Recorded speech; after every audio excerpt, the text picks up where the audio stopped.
ಇವತ್ತಿನ ದಿನ ಬಾಗಲಕೋಟೆ ಜಿಲ್ಲೆ ಜಮಖಂಡಿ ನಗರದೊಳಗೆ ಒಂದು ರೈತ ಮುಖಂಡರ ಒಂದು ಸಭೆ ಮಾಡಿದ್ವಿ. ಸಭೆ ಕಾರಣ ಏನಂತ ಹೇಳಿತ್ತಂದ್ರೆ, ಪ್ರಸಕ್ತ ಹಂಗಾಮಿನ ಕಬ್ಬಿನ ಬಿಲ್ ಏನತ್ಲ ಯಾವ ಕಾರ್ಖಾನೆದವರು ಕೊಟ್ಟಿಲ್ಲ.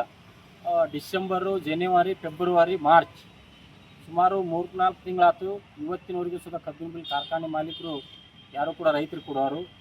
ಹಬ್ಬಗಳು ಬಂದಾವು, ಸಾಕಷ್ಟು ಸಾಲ ಸೂಲ ಮಾಡಿ ರೈತರು 14 ತಿಂಗಳ 12 ತಿಂಗಳ ಕಬ್ಬ ಬೆಳೆಸಿ ಕಾರ್ಖಾನೆಗೆ 2-3 ತಿಂಗಳಾತು ಕಳಿಸಿದ್ರು ಸುದ ಕಬ್ಬಿನ ಬಿಲ್ ಕೊಡೋರು. ಆ ಕಾರಣಕ್ಕೆ ಇಡೀ ಜಮಖಂಡಿ ತಾಲೂಕಿನಿಂದ ಒಂದು ಪ್ರಾರಂಭ ಆಗಿ ಈ ಬಾಗಲಕೋಟೆ ಜಿಲ್ಲೆ, ಬೆಳಗಾವಿ ಎಲ್ಲ ಭಾಗದೊಳಗೆ ಒಂದು ಹೋರಾಟ ಮಾಡಬೇಕಾಗಿತ್ತು, ಅನಿವಾರ್ಯತೆ ಐತಿ ನಮ್ಗೆ. ಯಾಕಂದ್ರೆ ಕಬ್ಬಿನ ಬಿಲ್ ಕರ್ನಾಟಕದ ರೈತರಿಗೆ ಇವರು ಒಂದು ಬಿಲ್ ಕಬ್ಬಿನ ಬಿಲ್ ಘೋಷಣೆ ಮಾಡಿರ್ತೇವೆ ಒಂದು ಹೋರಾಟ ಆಯ್ತು. ಮತ್ತು ಈಗ ಕಬ್ಬಿನ ಬಿಲ್ ಕೊಡ್ರಿ ಅನ್ನುವಂಥದ್ದು ಹೋರಾಟ, ಇದು ವಿಪರ್ಯಾಸ ಐತಿ. ಈ ಕಾರ್ಖಾನೆ ಮಾಲೀಕರು ಜವಾಬ್ದಾರಿಯಿಂದ ಒಂದು ಅವ್ರಿಗೆ ನಾವು ಈಗ ಸಭೆ ಒಳಗೆ ಏನು ಮಾತಾಡಿ ತೀರ್ಮಾನ ತೊಗೊಂಡಿವಿ ಅಂತ ಹೇಳಿತ್ತಂದ್ರೆ, 30ನೇ ತಾರೀಕು ಒಳಗಾಗಿನ ನೀವು ಕಬ್ಬಿನ ಬಿಲ್ ಹಾಕಿದ್ರೆ ಚಲೋ. ಒಂದು ವೇಳೆ ನೀವು ಕಬ್ಬಿನ ಬಿಲ್ ಕೊಡದೇ ಹೋದ್ರೆ ಅಂತ ಹೇಳಿತ್ತಂದ್ರೆ 30ನೇ ತಾರೀಕು ದಿನ ಜಮಖಂಡಿ ದೇಸಾಯಿ ಸರ್ಕಲ್ದಲ್ಲಿ ಎಲ್ಲ ರೈತರು ತಮ್ಮ ಕಬ್ಬಿನ ಸ್ಲಿಪ್ ಮುಖಾಂತರ ಎಲ್ಲ ರೈತರು ದೇಸಾಯಿ ಸರ್ಕಲ್ ಬರಬೇಕು. ದೇಸಾಯಿ ಸರ್ಕಲ್ ಬಂದ ನಂತರ ನಾವೆಲ್ಲರೂ ಕೂಡ ಏನೋ ಕಾರ್ಖಾನೆಗಳಿಗೆ ಹೋಗೋದಾಕತ್ತೇವೆ, ಅಥವಾ ಕಾರ್ಖಾನೆ ಮಾಲೀಕರು ಮನೆಗೆ ಹೋಗೋದಾಕತ್ತೇವೆ, ಅಥವಾ ತಾಲೂಕಾ ದಂಡಾಧಿಕಾರಿಗಳ ಆಫೀಸ್ಗೆ ಹೋಗ್ಬೇಕಾಕತ್ತೆ ಅಂತಕ್ಕಂಥದ್ದು. ಇಲ್ಲಿ ಕೂಡಿದ ರೈತರ ನಾವು ಎಲ್ಲರೂ ಕೂಡ ತೀರ್ಮಾನ ಮಾಡಿ ಹೋರಾಟಕ್ಕೆ ನಾವು ಇಳಿತೀವಿ. ಆ ಹೋರಾಟ ಅನಿವಾರ್ಯ ತಾವು ಮಾಡ್ಕೋಬಾರ್ದು, ತತ್ಕ್ಷಣ ಬಿಲ್ ಕೊಟ್ಟರೆ ಸರಿ ಆಗ್ತೈತೆ ಅನ್ನುವಂಥದ್ದು ಈ ಸಭೆಯಲ್ಲಿ ಹೇಳಕ್ಕೆ ಇಷ್ಟಪಡ್ತೀನಿ. ನಿಮ್ಮ ಹೆಸರೇನು ಸರ್? ರಾಜು ನಂದಪ್ಪ, ರೈತ ಮುಖಂಡರು, ಜಮಖಂಡಿ ತಾಲೂಕು. ಎಲ್ಲ ತೋರಿ ಎಲ್ಲ ಜಿಲ್ಲಾ. ಇವತ್ತು 2025-26ನೇ ಸಾಲಿನ ಕಬ್ಬಿನ ಬಾಕಿ ಉಳಿಸ್ಕೊಂಡಿರ್ತಕ್ಕಂಥ ಕಾರ್ಖಾನೆ ಬಾಗಲಕೋಟೆ ಇರ್ಬೋದು, ಬಿಜಾಪುರ ಇರ್ಬೋದು, ಹಾಗೂ ಬೆಳಗಾವಿ, ಈ 3 ಜಿಲ್ಲೆಗೆ ಸಂಬಂಧಪಟ್ಟಂಥ ಕಬ್ಬಿನ ಬಿಲ್ ಬಾಕಿ ಉಳಿಸ್ಕೊಂತ ಕಾರ್ಖಾನೆ ಮಾಲೀಕರಿಗೆ ಇವತ್ತು ಎಚ್ಚರಿಕೆ ಕೊಡ್ತೀವಿ. ಅವ್ರಿಗೆ ಏನಾರ ಮಾನ ಮರ್ಯಾದೆ ಇದ್ರೆ ತಕ್ಷಣ ಬಿಲ್ ಕ್ಲೋಸ್ ಮಾಡ್ಬೇಕು. ಯಾಕಂದ್ರೆ ಒಂದು ಕರ್ನಾಟಕ ರಾಜ್ಯ ರೈತ ಸಂಘ ಅಂದ್ರೆ ಅವರಿಗೆ ಒಂದು ಕ್ಷಣ ವಿಚಾರ ಮಾಡಬೇಕು, ಆ ಹೋರಾಟ ಹೆಂಗಿರ್ತೈತೆ ಅಂತಕ್ಕಂಥದ್ದು ನೆನಪು ಮಾಡ್ಕೋಬೇಕು. ಆ ರೀತಿ ಹೋರಾಟಕ್ಕೆ ಇಳಿಬಾರ್ದಂತ ನೋಡ್ಕೋಬೇಕಾದ್ರೆ ಕಾರ್ಖಾನೆ ಮಾಲೀಕರ ತಕ್ಷಣ ಬಿಲ್ ಕ್ಲೋಸ್ ಮಾಡ್ಬೇಕಂತಕ್ಕಂಥದ್ದು ಎಚ್ಚರಿಕೆ ಕೊಡಾಕ್ತೇವೆ. ಅದಕ್ಕೆ ದಯವಿಟ್ಟು ಒಂದು 30ನೇ ತಾರೀಕಿಗೆ ಈ ಇಡೀ ಬಾಗಲಕೋಟೆ ಜಿಲ್ಲೆದೊಳಗೆ ಇರ್ತಕ್ಕಂಥ ಎಲ್ಲ ಕಬ್ಬು ಬೆಳೆಗಾರರು ಅವ್ರವ್ರ ಸ್ಲಿಪ್ ತಗೊಂಡ್ ಕೆರಿಂದ ದೇಸಾಯಿ ಸರ್ಕಲ್ಗೆ ಬರಬೇಕು. ಟೈಮಿಂಗ್ 11 ಗಂಟೆಗೆ ದೇಸಾಯಿ ಸರ್ಕಲ್ಗೆ ಬರಬೇಕು. ಅವತ್ತು ಬಿಲ್ ಕ್ಲೋಸ್ ಮಾಡ್ಕೊಂಡು ಹೋಗುವಂಥ ವಿಚಾರದೊಳಗೆ ಬರ್ಬೇಕು ರೈತರು ಅಂತಕ್ಕಂಥದ್ದು ರೈತರಿಗೆ ನಾವು ಮನವಿ ಮಾಡ್ಕೊತೀನಿ ಇವತ್ತು. ಯಾಕಂದ್ರೆ ಅವತ್ತು ಹೋರಾಟ ರೂಪರೇಷನ್ ಹೆಂಗಾಕತ್ತೆ ಅಂತಕ್ಕಂಥದ್ದು ಅವತ್ತ ನಿರ್ಣಯ ಆಕತಿ.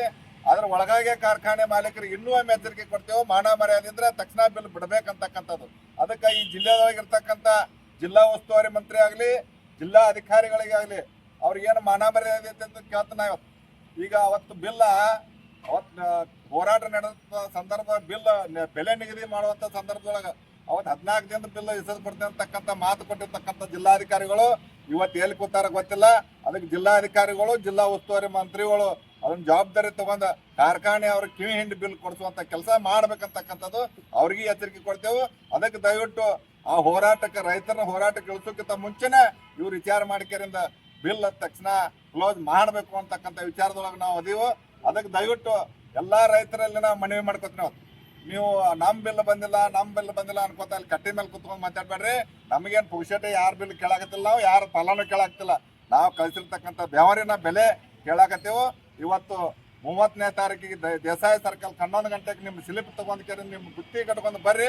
ಅವತ್ತು ಬಿಲ್ ಕ್ಲೋಸ್ ಮಾಡುವಂಥ ಕೆಲಸ ಮಾಡೋಣ ಹೋರಾಟ ಮುಖಾಂತರ ಕೇಳ್ಕೊಂಡು ಅವ್ರಿಗೆ ಎಲ್ಲರಿಗೂ ಮನವಿ ಮಾಡ್ಕೊತಾರೆ. ನಿಮ್ಮ ಹೆಸರು? ಈರಪ್ಪ ಅಂಚ, ರೈತ ಮುಖಂಡರು, ಬಾಗಲಕೋಟೆ. ಎಲ್ಲರಿಗೂ ನಮಸ್ಕಾರ. ನನ್ನ ಹೆಸರು ಸಿರ್ಸಲ್ ಕುಮಾರ್, ತಾಲೂಕಾ ರೈತ ಸಂಘದ ಅಧ್ಯಕ್ಷರು, ಜಮಖಂಡಿ ತಾಲೂಕಾ. ಈಗ 50 ರೂಪಾಯಿ ಇದು ಸರ್ಕಾರ ಒಂದು ತೊಡೆ ಕೊಟ್ಟೈತಿ, ಇನ್ನೂ ಅಷ್ಟು ಕೊಡಬೇಕು. ಈ ಫ್ಯಾಕ್ಟ್ರಿನವ್ರು 50 ರೂಪಾಯಿ ಕೊಡ್ಬೇಕು. ಈಗ ಸದ್ಯಕ್ಕೆ ಎಲ್ಲ ಫ್ಯಾಕ್ಟ್ರಿನವ್ರು 50 ರೂಪಾಯಿ ಇಟ್ಕೊಂಡ್ರೆ ಬಾಕಿ ಅದನ್ನ ಕೊಡ್ಬೇಕಂತ ಹೇಳಿ ನಾವು ಒತ್ತಾಯ ಮಾಡ್ತೀವಿ. ಇನ್ನೊಂದು ವಿಷಯ, ಸರ್ಕಾರ ಟನ್ನಿಗೆ 50 ರೂಪಾಯಿ ಹಾಕಿ ಕೊಡ್ತೀನಿ ಅಂತಕ್ಕಂಥ ಮಾತು ಕೊಟ್ಟಿತ್ತು. ಅದರ ಪ್ರಕಾರ ಸಕ್ರಿ ಮಂತ್ರಿ ಶಿವಾನಂದ ಪಾಟೀಲ್ ಹೇಳಿದಾರ 300 ಕೋಟಿ ರೂಪಾಯಿ ಈಗಾಗಲೇ ಬಿಡುಗಡೆ ಮಾಡಿದಾವ ಅಂತ ಹೇಳ್ಯಾರ. ಅದು ಯಾರ ಖಾತೆಗೆ ಬಿಡುಗಡೆ ಮಾಡ್ಯಾರ ಅಂತಕ್ಕಂಥದ್ದು ಸ್ಪಷ್ಟವಾಗಿ ಗೊತ್ತಾಗ್ಬೇಕು ನಮ್ಗೆ. ಅದಕ್ಕೆ ಅದ್ರ ಜೊತೆಗೆ ಕಾರ್ಖಾನೆ ಅವರು ಇನ್ನೂ 50 ರೂಪಾಯಿ ಉಳಿಸ್ಕೊಂಡಾರ. 3200 ರೂಪಾಯಿ ಕೆಲವೊಂದು ಮಂದಿಗೆ ಬಿಲ್ ಕೊಟ್ಟಿದ್ದಾರೆ. 3,300 ಕೊಡ್ಬೇಕಾಗಿತ್ತು. ಅದು ಹಿಡ್ಕೊಂಡ್ಕರಿಂದ ಅದು ಸರ್ಕಾರದ 50 ರೂಪಾಯಿ, ಕಾರ್ಖಾನೆಯವ್ರದ್ದು 50 ರೂಪಾಯಿ ಕೂಡಿಸ್ಕರಿಂದ ತಕ್ಷಣ ಅದನ್ನು ಬಿಲ್ ಕ್ಲೋಸ್ ಮಾಡ್ಬೇಕಂತಕ್ಕಂಥದ್ದು ಕಾರ್ಖಾನೆಯವ್ರಿಗೆ ಹೇಳಾಕ್ತೇವೆ. ಇವತ್ತು ಜಿಲ್ಲೆದೊಳಗ ಜಿಲ್ಲಾಧಿಕಾರಿ ಅಕೌಂಟ್ಗೆ ಏನೋ ಬಿಟ್ಟಿವಿ ಅಂತ ಹೇಳ್ಕರಿಂದ ಅವ್ರ ಊಹಾಪ ಸುದ್ದಿಗಳಿದ್ದು. ನಾವು ಕೆಲವೊಬ್ಬರ ರೈತ ಮುಖಂಡರು ಹೇಳಿದ್ರೆ ಇಲ್ಲ ಕಾರ್ಖಾನೆಯವ್ರು ಕೊಡ್ರಿ, ಅದನ್ನ ಕೂಡ ಕೊಡ್ತಾರಂತಕ್ಕಂಥದ್ದು. ಅದು ಕಾರ್ಖಾನೆಯವ್ರು ಕೊಡ್ತಾರೋ ಜಿಲ್ಲಾಧಿಕಾರಿ ಕೊಡ್ತಾರೋ ಗೊತ್ತಿಲ್ಲ. 300 ಕೋಟಿ ರೂಪಾಯಿ ಏನು ಹೇಳಿಕೆ ಕೊಟ್ಟಿದ್ದಾರೆ ಶಿವಾನಂದ ಪಾಟೀಲ್ರು. ತಕ್ಷಣ ಕುಲ್ಲ ಆಗ್ಬೇಕಾದ್ರಿಂದ ಶಿವಾನಂದ ಪಾಟೀಲ್ರಿಗೆ ಇವತ್ತು ಹೇಳ್ತೇವೆ, ಅದು ಯಾರ ಅಕೌಂಟ್ಗೆ ಐತೆ ಅಂತಕ್ಕಂಥ ಬರೀ ಅಕೌಂಟ್ಗೆ ಇಟ್ಕೊಂಡು ಕುಂದ್ರುವಂತ ಜರೂರಿಲ್ಲ. ಬರ್ಬೇಕು ಕಬ್ಬು ಬೆಳೆಗಾರ ರೈತರಿಗೆ ತಿಳ್ಕರಿಂದ ಆಗ್ರಹ ಮಾಡ್ತೇವೆ. ಅದಕ್ಕೆ ದಯವಿಟ್ಟು ನಾಳಿನ 30ನೇ ತಾರೀಕಿದೆ ಏನ 50 ಮತ್ತು +50 ಕಾರ್ಖಾನೆ ಕೂಡ 3,300 ರೂಪಾಯಿ ರೈತರ ಅಕೌಂಟ್ಗೆ ಜಮಾ ಆದ್ರೆ ಸರಿ, ಆಗದೆ ಹೋದ್ರೆ ಕಾರ್ಖಾನೆ ಅವ್ರನ್ನ ಟಾರ್ಗೆಟ್ ಮಾಡುವಂತ ಸಂದರ್ಭ ಬರ್ತೈತಿ. ಅವ್ರ ಮನೆ ಮುತ್ತಿಗೆ ಹಾಕ್ಬೇಕಂತಿ, ಅವ್ರು ಎಲ್ಲಿ ಹೋಗ್ತಾರ ಅಲ್ಲೇ ತರಬುವಂತ ಕೆಲಸ ನಾವು ಹೋರಾಟ ಮುಖಾಂತರ ಮಾಡ್ಬೇಕಂತಕ್ಕಂಥದ್ದು ಎಚ್ಚರಿಕೆ ಕೊಡ್ತೀವಿ.